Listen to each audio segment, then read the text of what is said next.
स्वागत है इस ऑनलाइन क्लास में आप सभी का। आज हम पढ़ने जा रहे हैं जो टॉपिक का नाम है शनि यानी शनि ग्रह, जो आपके UPSC, state PCS, BPSC, UPPCS, MP PCSC, JPSC, RPSC, SPSC, SSC, CGL, railway, banking, SI, दरोगा, डिफेंस जैसे सीडीएस, एनडीए इत्यादि सभी एग्जामों के लिए बहुत ही महत्वपूर्ण है। तो मैं आपको इस क्लास में सीधे एग्ज़ाम ओरिएंटेड और आसान भाषा में कंसेप्ट समझाऊंगा ताकि आप रिवीजन के समय जल्द ही याद कर सकेंगे। तो आज का टॉपिक बहुत ही इंटरेस्टिंग है, तो इसे समझने के बाद आप एग्ज़ाम में 100% कॉन्फिडेंट फील करेंगे। तो चलिए शुरू करते हैं। तो पहला कंसेप्ट है कि पश्चिमी यानी रोमन के थे लोग पौराणिक कथाओं में सैटर्न को यानी शनि को कृषि, फसल, धन और समय को देवता मानते थे लोग। तो इसीलिए सैटर्न को यानी शनि ग्रह को कृषि का देवता, फसल का देवता, धन का देवता और समय का देवता कहा जाता है। यानी पश्चिमी के लोग कहते हैं, यानी रोमन जो पौराणिक कथाओं के अनुसार पौराणिक कथाओं के अनुसार शनि को कृषि का देवता, फसल का देवता, धन का देवता और समय का देवता कहा जाता है यानी माना जाता है। तो उम्मीद है कि ये कंसेप्ट आपको समझ आ गया होगा। अगला कंसेप्ट देखते हैं।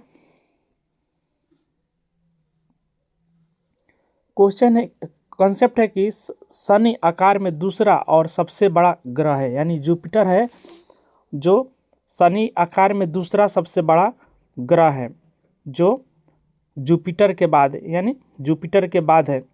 इसका व्यास कितना है? तो 1,16,460 किलोमीटर इसका व्यास है। तो शनि का आकार दूसरा सबसे बड़ा ग्रह है जो आकार में, और जुपिटर के बाद, तो शनि के आकार में जो दूसरा सबसे बड़ा ग्रह है जो जुपिटर के बाद, इसका व्यास कितना है? 1,16,460 किलोमीटर है। तो उम्मीद है कि आप ये भी कंसेप्ट समझ गए होंगे। अगला कंसेप्ट देखते हैं। शनि ग्रह सूर्य की स्थिति में छठा ग्रह है, यानी शनि ग्रह है जो सूर्य से स्थिति के क्रम में यानी दूरी के क्रम में छठा ग्रह है। तो प्रथम बुध, शुक्र, पृथ्वी, मंगल, बृहस्पति, शनि, जो शनि है जो छठा ग्रह है। तो शनि छठा ग्रह है। उसके बाद अरुण और वरुण। तो शनि ग्रह है जो स्थिति के क्रम में छठा ग्रह है जो बृहस्पति के बाद आता है। आइए अगला कंसेप्ट देखते हैं।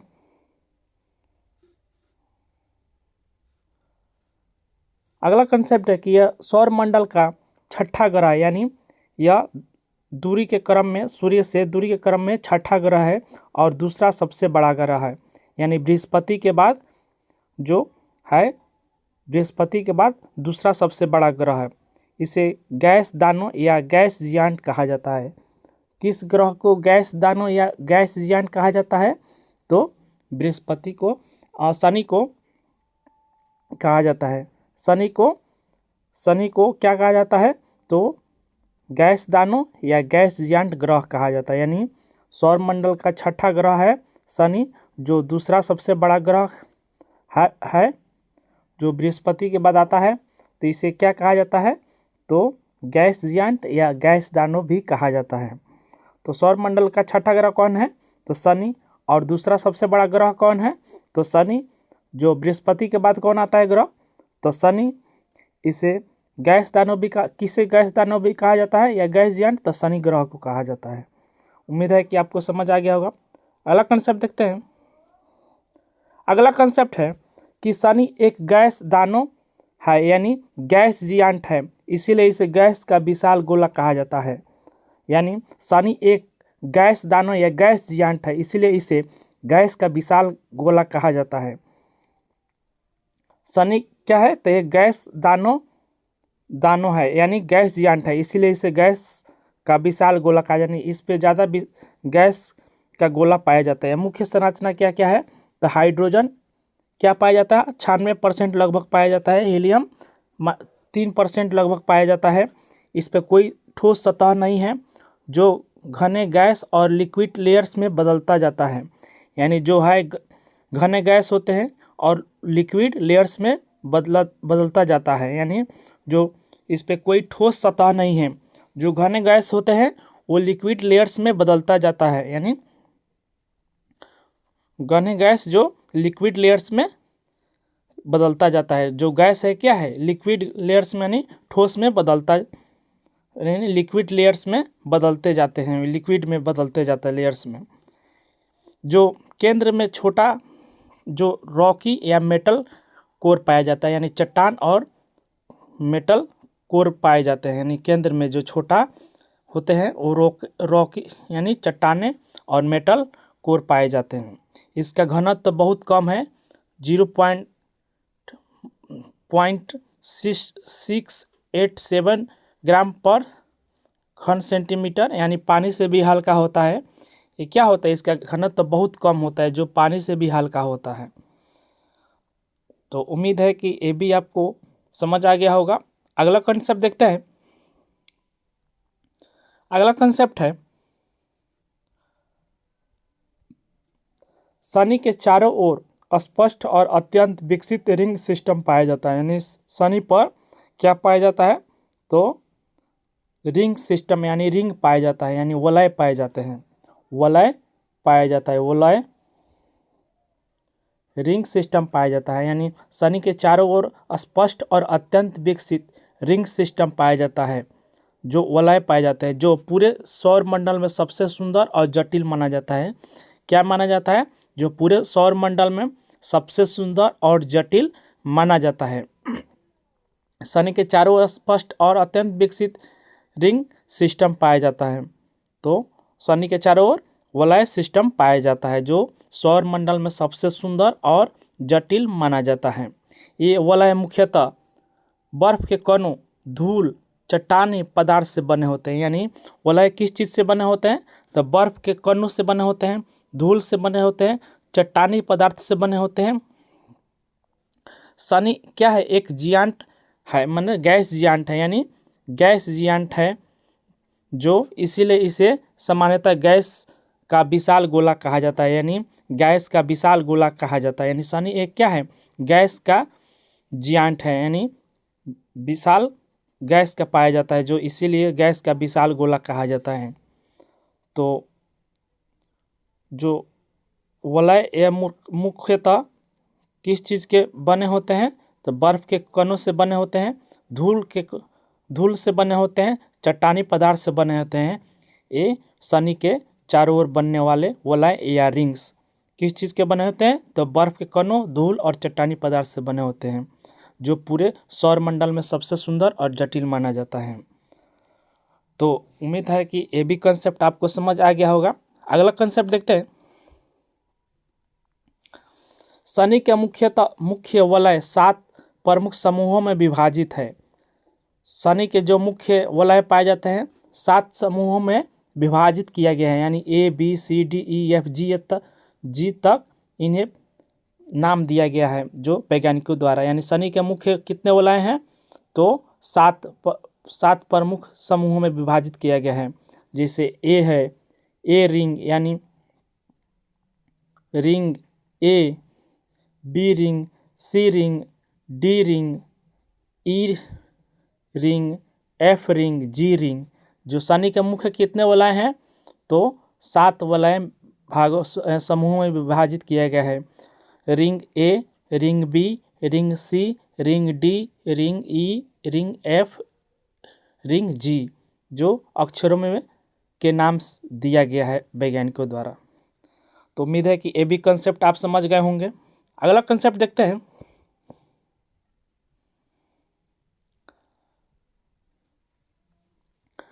कंसेप्ट है कि शनि का वायुमंडल मुख्य रूप से पाया जाता है। यानी शनि का वायुमंडल मुख्य रूप से पाया जाता है। यानी शनि का वायुमंडल में मुख्य रूप से क्या क्या पाया जाता है? तो हाइड्रोजन लगभग 96% पाया जाता है, हीलियम लगभग 3% पाया जाता है और थोड़ा मीथेन और अमोनिया भी पाया जाता है। जो चट्टानी पदार्थ भी पाए जाते हैं, रॉकी मटेरियल भी पाए जाते हैं और साइलेंट धूल और ट्रेस मात्रा में जो थोलिन्स या अन्य ऑर्गेनिक कंपाउंड पाए जाते हैं। यानी जो वायुमंडल में चट्टानी पदार्थ पाए जाते हैं यानी सिलिकेट्स के बने होते हैं चट्टानी पदार्थ, और रॉकी मटेरियल्स जो चट्टानी पदार्थ होते हैं सिलिकेट होते हैं, धूल पाए जाते हैं, ट्रेस मात्रा में थोलिन्स पाए जाते हैं और अन्य जो ऑर्गेनिक कंपाउंड्स भी पाए जाते हैं। तो सनी वायुमंडल पर मुख्य रूप से क्या पाया जाता है, तो हाइड्रोजन 96% लगभग पाया जाता है, हीलियम 3% लगभग पाया जाता है और थोड़ा मीथेन और अमोनिया भी पाया जाता है। उम्मीद है कि ये भी कंसेप्ट आप समझ गए होंगे। अगला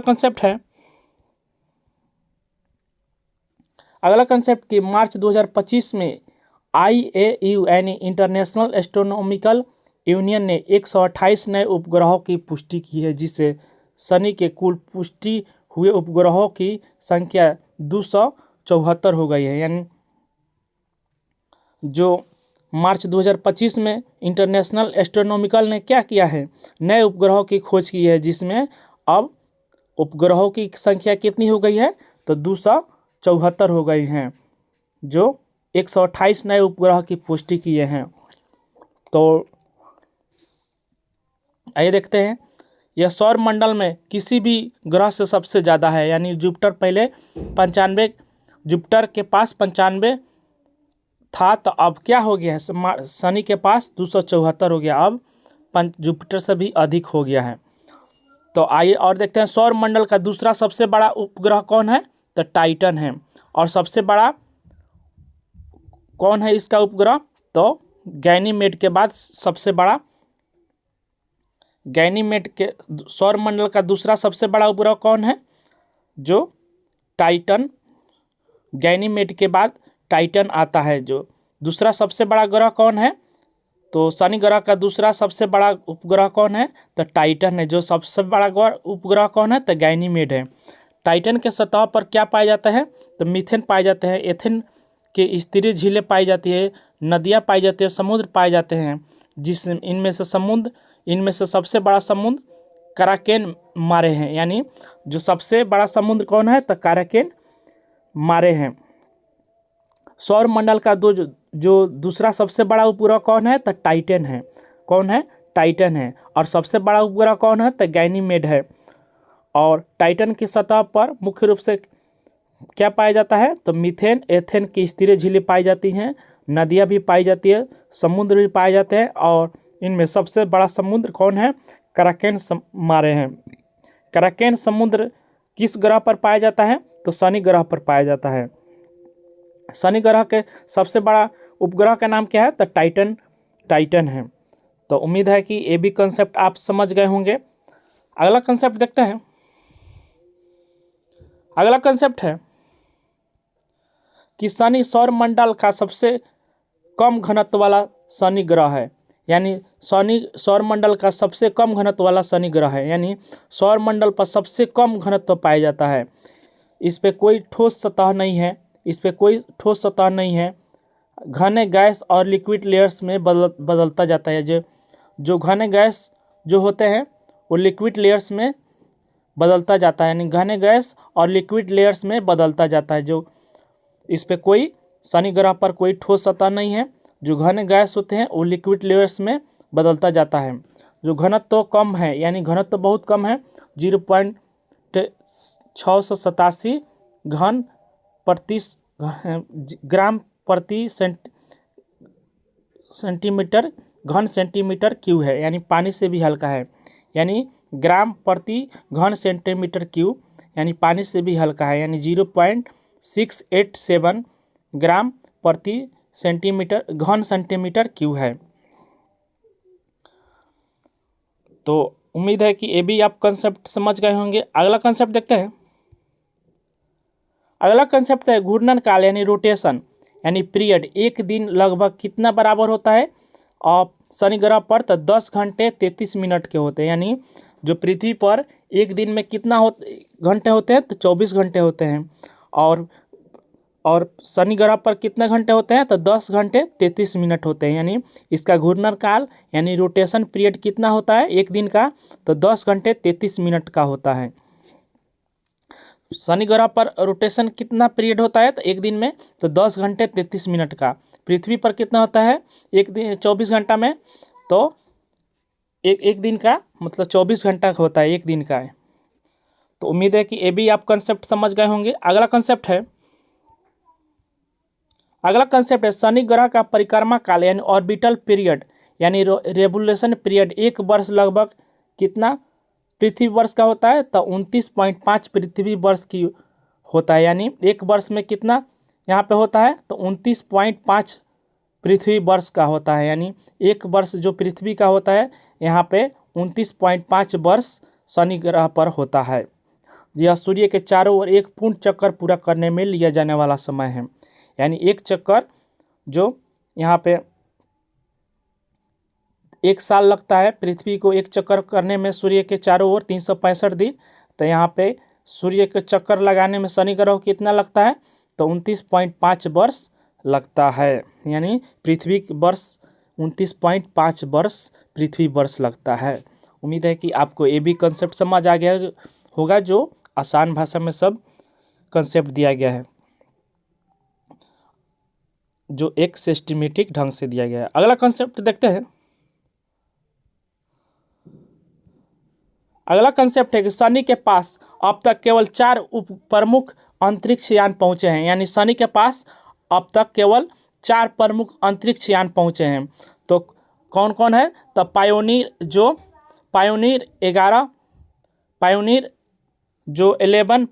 11 जो 1979 में पहुंचा। पायोनियर 11 जो था वो 1979 में पहुंचा। और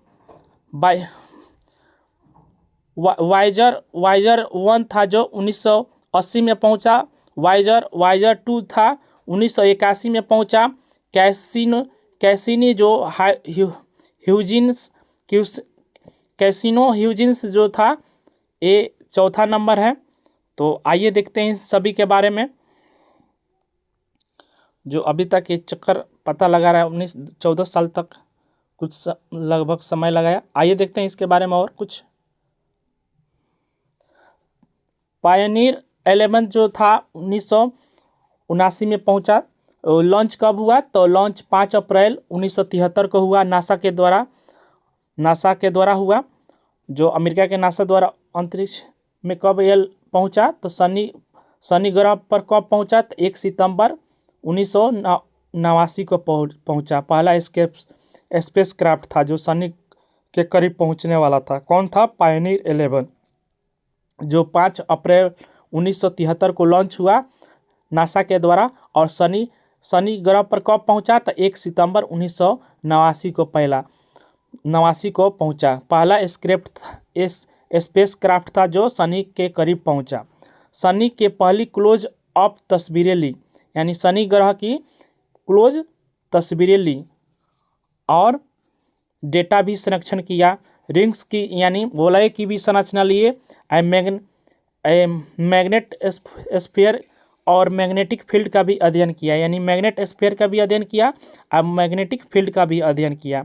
यानी जो शनि का जो पहली क्लोज अप तस्वीरें ली शनि ने, जो शनि की पहली क्लोज अप तस्वीरें ली कौन? तो पायोनियर 11, और उसकी डेटा भी लिया और रिंग्स की संरचना का अध्ययन भी किया और मैग्नेट स्फीयर का भी अध्ययन किया और मैग्नेटिक फील्ड का भी अध्ययन किया। तो पायोनियर 11 जो कब लॉन्च हुआ था? 5 अप्रैल 1973 को नासा द्वारा।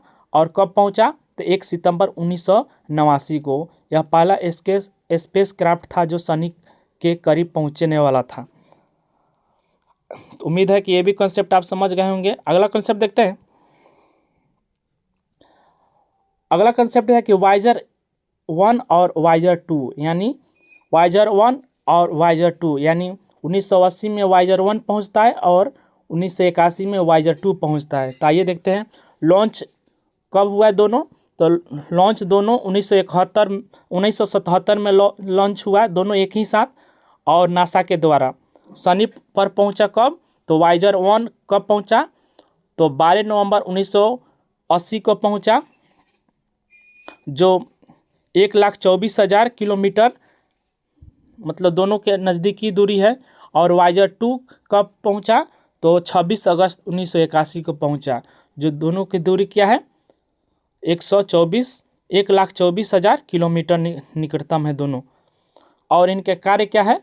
तो रिंग्स के विस्तृत तस्वीरें ली और रिंग्स की बर्फीली संरचना का भी अध्ययन किया, मुख्यतः यहाँ का वाटर आइस का भी अध्ययन किया और इनकी तस्वीरें भी ली। तो वाइजर 1 और वाइजर 2 कब कब पहुँचा? तो दोनों लॉन्च कब हुए? तो 1977 में लॉन्च हुआ नासा के द्वारा। शनि पर एक कब पहुँचा? तो वाइजर 1 शनि पर 12 नवंबर 1980 को पहुँचा। और वाइजर 2 कब पहुँचा? तो 26 अगस्त 1981 को पहुँचा। और इसके कार्य क्या है? तो रिंग्स के विस्तृत तस्वीरें ली और रिंग्स के बर्फीली संरचनाओं और मुख्य वाटर आइस का भी तस्वीरें ली। तो उम्मीद है कि ये भी कॉन्सेप्ट आप समझ गए होंगे। अगला कॉन्सेप्ट देखते हैं।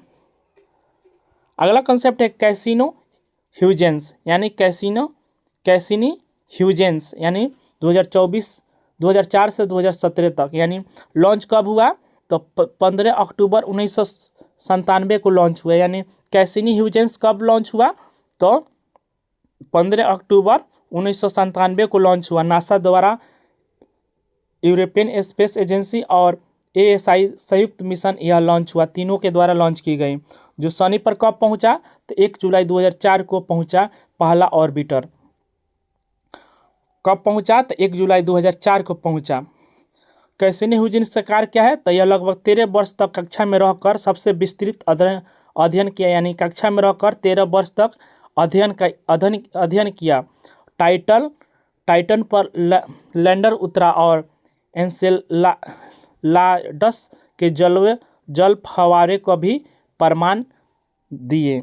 कौन? तो कैसिनी ह्यूजेंस ने। यानी 14 वर्ष तक विस्तृत अध्ययन किया और जो शनि ग्रह का सबसे बड़ा उपग्रह है टाइटन का भी लैंडर उतरा और उसका क्या क्या जल और फव्वारे के भी वहाँ से तस्वीरें और वहाँ के प्रमाण दिए।